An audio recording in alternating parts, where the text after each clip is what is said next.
What if you lost everything?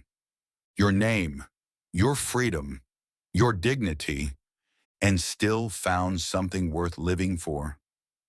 What if meaning was the one thing no one could take from you? Hi, I'm Peter, and welcome back to Books for Thoughts, where we explore powerful ideas from life-changing books in just 10 minutes. Today's book isn't just a story, it's a testimony. It's a reflection written in the aftermath of unthinkable suffering. But it's also a guide for anyone trying to find purpose through pain. This is Man's Search for Meaning by Viktor E. Frankl, a Holocaust survivor, psychiatrist, and philosopher, who discovered that the will to meaning is stronger than even the will to survive. Frankl begins the book with his arrival at Auschwitz. Everything was stripped away in an instant. His clothes, his profession, his manuscript, his name. He became a number.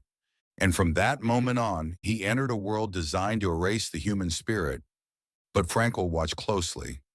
He observed what happened to people, how some collapsed inward, while others seemed to rise even in despair.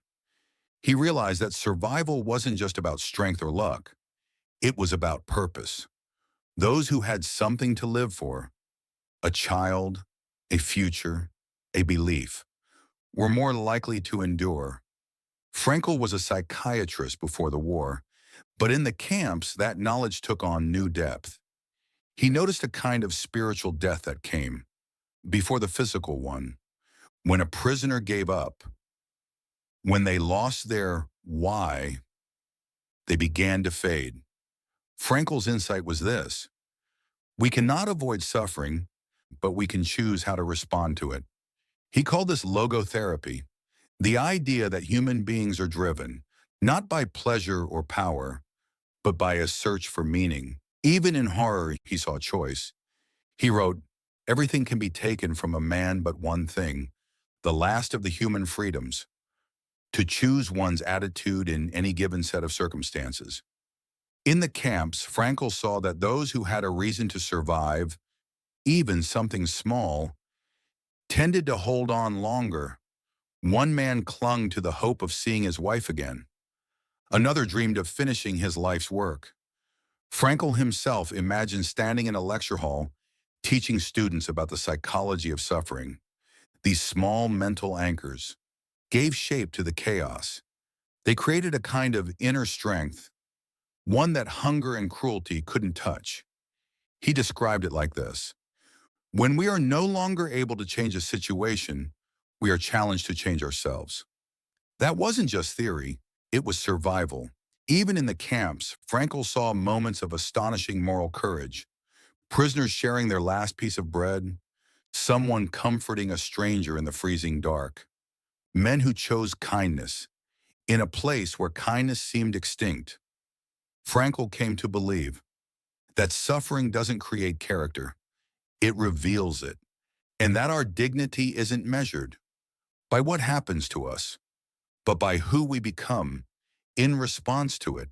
He said, man is not fully conditioned and determined, but rather determines himself, whether he gives in to conditions or stands up to them. This idea that we are not passive victims, but active participants in our own meaning, became the heart of his philosophy. When the camps were finally liberated, something unexpected happened.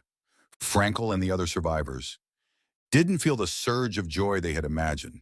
Instead, they felt numb, disconnected, even hollow. He writes that after intense suffering, freedom can feel surreal because the soul takes longer to catch up than the body.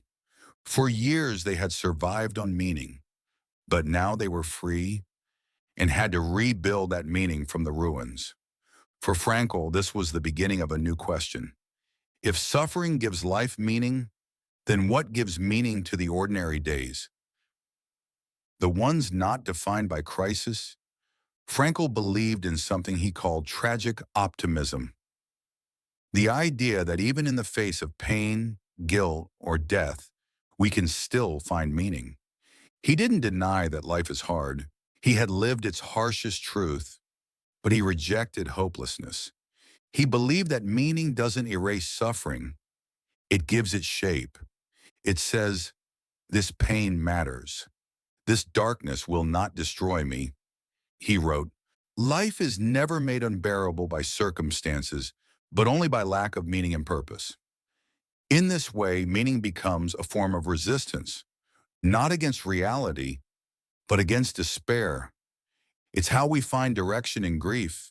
It's how we stay human when the world tries to make us less.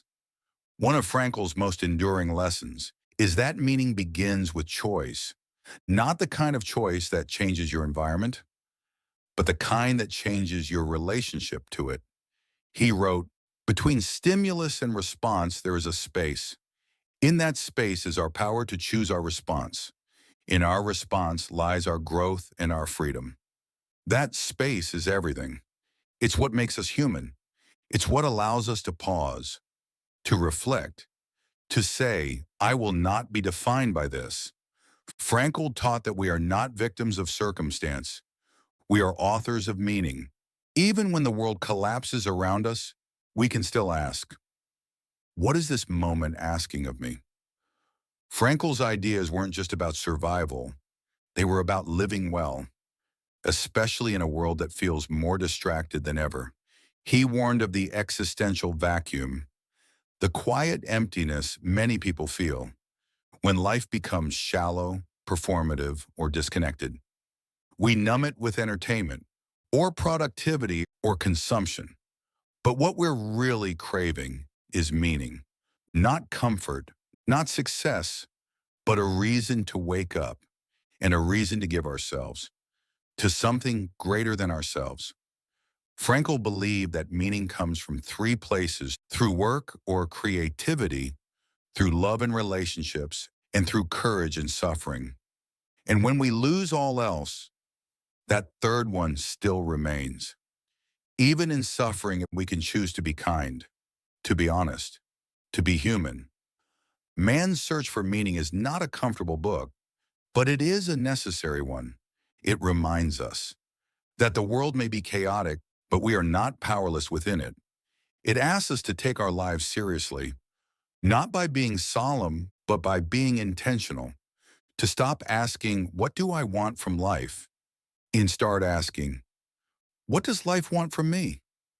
If you've been struggling with uncertainty, pain, or purposelessness, Frankl offers no easy answers, but he does offer this: meaning is available, even here, even now, and no one else gets to define it for you.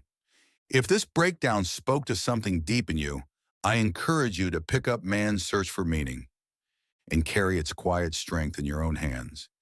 And if you enjoy soul-shifting books that offer clarity through the fog, don't forget to like, comment, and subscribe to Books for Thoughts, where we explore 10-minute breakdowns that help you live with more courage and more meaning. Until next time, stay present, stay purposeful, and remember, those who have a why can endure almost anyhow.